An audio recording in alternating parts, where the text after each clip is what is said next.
Hello friends, welcome back to my channel Merit Digital Classes. आज की class में science से संबंधित विभिन्न प्रश्न को देखेंगे जो कि आरआरबी ग्रुप डी, एनटीपीसी तथा किसी भी कॉम्पिटिटिव एग्जामिनेशन के लिए बहुत ही महत्वपूर्ण है। तो चलते हैं सबसे पहले प्रश्न पर, जो इस प्रकार है। कह रहा है बिजली के पंखे की गति बदलने के लिए प्रयुक्त साधन क्या है? तो ऑप्शन ए है एम्पलीफायर, ऑप्शन बी है रेगुलेटर, ऑप्शन सी है स्विच, ऑप्शन डी है रेक्टिफायर। तो इसका राइट आंसर होगा ऑप्शन बी रेगुलेटर। तो बिजली के पंखे की गति बदलने के लिए किसका प्रयोग करते हैं? तो रेगुलेटर का प्रयोग करते हैं।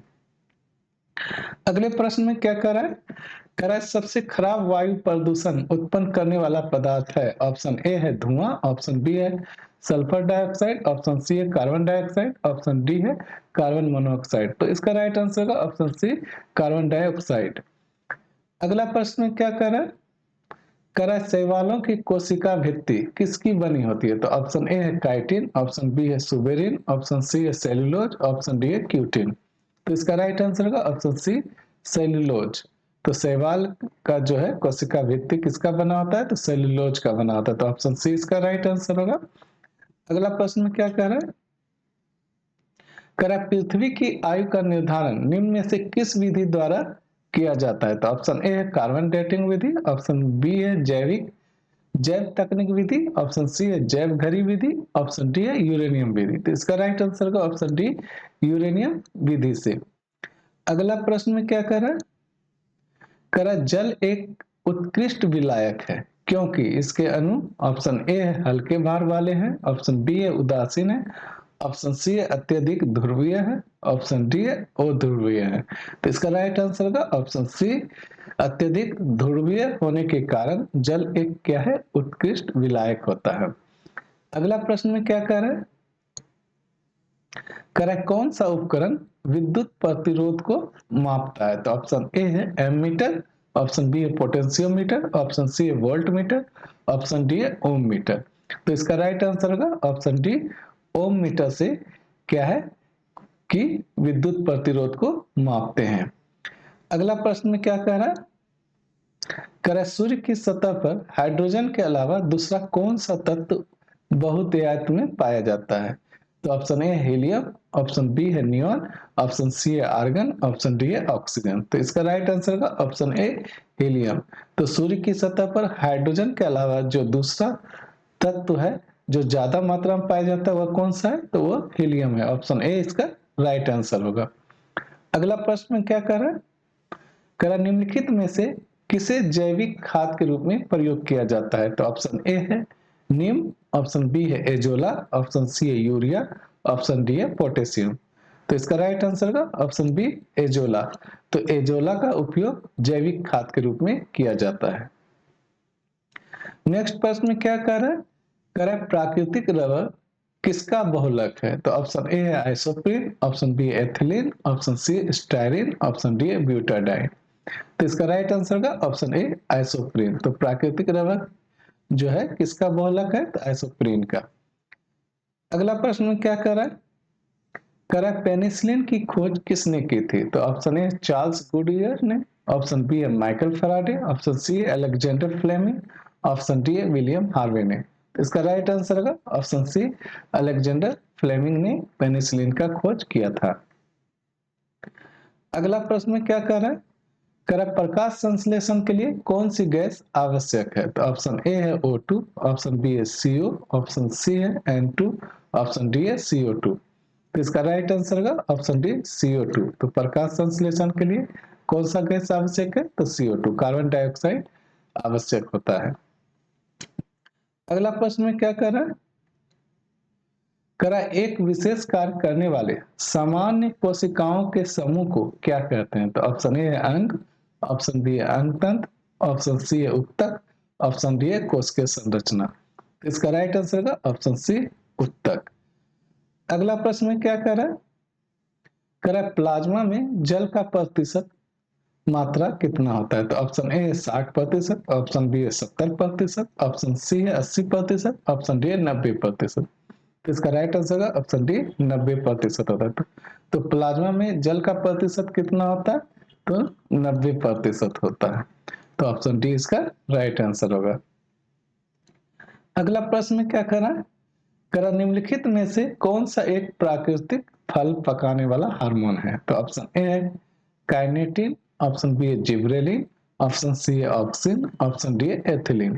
तो इसका राइट आंसर होगा ऑप्शन डी एथिलीन। तो प्रश्न में क्या कहा, निम्नलिखित में से कौन सा एक प्राकृतिक फल पकाने वाला क्या है हार्मोन है। तो एथिलीन इसका राइट आंसर होगा ऑप्शन डी एथिलीन। अगला प्रश्न में क्या कह रहा है, करा भूमिगत जल को दूषित करने वाले अजैविक प्रदूषक कौन है। तो ऑप्शन ए है बैक्टीरिया, ऑप्शन बी है शैवाल, ऑप्शन सी है आर्सेनिक, ऑप्शन डी है विषाणु। तो इसका राइट आंसर होगा ऑप्शन सी आर्सेनिक। तो प्रश्न में क्या कहा, भूमिगत जल को दूषित करने वाले अजैविक प्रदूषक तो कौन है। तो आर्सेनिक, ऑप्शन सी इसका राइट आंसर होगा। अगला प्रश्न में क्या कह रहा है, कह रहा है हृदय का पहला प्रतिस्थापन किसके द्वारा किया गया था। तो ऑप्शन ए है विलियम हार्वे, ऑप्शन बी है F G Hopkins, option C है लुई पास्चर, ऑप्शन डी है क्रिश्चियन बर्नार्ड। तो इसका राइट आंसर होगा ऑप्शन डी क्रिश्चियन बर्नार्ड ने ही क्या है हृदय का पहला प्रतिस्थापन किया गया था। अगला प्रश्न में कह रहा है कि किसके द्वारा आनुवांशिकता के विज्ञान को आनुवांशिकी कहा गया। तो ऑप्शन ए मेंडल द्वारा, ऑप्शन बी कोरेंस द्वारा, ऑप्शन सी मूलर द्वारा, ऑप्शन डी बेटसन द्वारा। तो इसका राइट आंसर होगा ऑप्शन डी बेटसन द्वारा जो है क्या है आनुवांशिकता के विज्ञान को आनुवांशिकी कहा गया था। अगला प्रश्न में क्या कह रहा है, कह रहा है फ्लाई ऐश वातावरणीय प्रदूषक है जो किसके द्वारा उत्पन्न होता है। Option A thermal power plant, option B आटा मिल, ऑप्शन सी उर्वरक संयंत्र, ऑप्शन डी सीमेंट उद्योग। तो इसका राइट आंसर होगा option A thermal power plant. तो थर्मल पावर प्लांट के द्वारा ही क्या है फ्लाई ऐश जो कि वातावरणीय प्रदूषक है जो है उत्पन्न किया जाता है। अगला प्रश्न में क्या कर रहा है, करा विद्युत ऊर्जा को यांत्रिक ऊर्जा में बदलने की युक्ति है। तो ऑप्शन ए है डायनमो, ऑप्शन बी है ट्रांसफार्मर, ऑप्शन सी विद्युत मोटर, ऑप्शन डी है इंडक्टर। तो इसका राइट आंसर होगा ऑप्शन सी विद्युत मोटर। तो विद्युत मोटर क्या करता है, विद्युत ऊर्जा को यांत्रिक ऊर्जा में बदलता है। तो ऑप्शन सी इसका राइट आंसर होगा। अगला प्रश्न में क्या कह रहा है, करा ऑक्सीजन जो प्रकाश संश्लेषण से उत्पन्न होती है तो कहां से आती है। तो ऑप्शन ए जल से, ऑप्शन बी क्लोरोफिल से, ऑप्शन सी कार्बन डाइऑक्साइड से, ऑप्शन डी फास्फोग्लिसरिक एसिड से। तो इसका राइट आंसर होगा ऑप्शन ए जल से आता है। तो प्रश्न में क्या बोला कि ऑक्सीजन जो कि क्या है प्रकाश संश्लेषण से उत्पन्न होती है तो कहां से आता है, तो जल से आता है। तो ऑप्शन ए इसका राइट आंसर होगा। अगला प्रश्न में क्या बोला, करा उर्वरक के अत्यधिक प्रयोग से क्या होता है। तो ऑप्शन ए मृदा प्रदूषण, ऑप्शन बी जल प्रदूषण, ऑप्शन सी वायु प्रदूषण, ऑप्शन डी उपयुक्त सभी।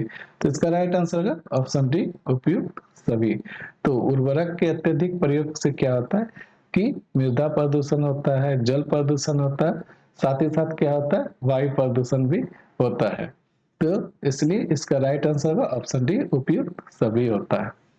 अगला प्रश्न में क्या कह रहा है कि निम्नलिखित में से कौन विद्युत चुंबकीय तरंग नहीं है। तो ऑप्शन ए है प्रकाश, ऑप्शन बी एक्स किरणें, ऑप्शन सी प्रासरव्य तरंगे, ऑप्शन डी ऊष्मीय विकिरण। तो इसका राइट आंसर होगा ऑप्शन सी प्रासरव्य तरंगे जो है विद्युत चुंबकीय तरंग नहीं है। तो ऑप्शन सी इसका राइट आंसर होगा।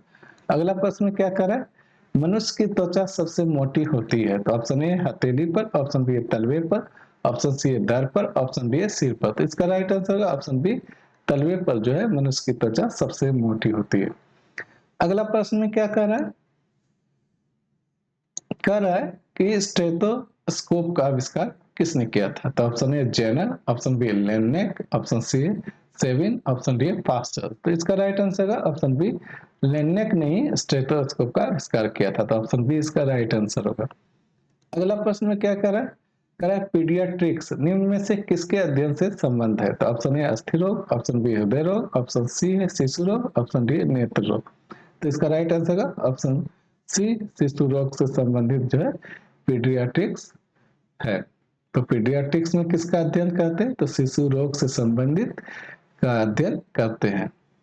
दोस्तों, अगर यह वीडियो आपको पसंद आई हो तो ज़्यादा से ज़्यादा लाइक कीजिए, शेयर कीजिए, कमेंट कीजिए तथा अगर आप इस चैनल पर नए हैं तो प्लीज़ सब्सक्राइब करके बेल आइकन दबा दीजिए, जिससे कि प्रत्येक वीडियो का नोटिफ़िकेशन आप तक पहुँच सके। तो मिलते हैं अगले वीडियो पर, तब तक के लिए धन्यवाद।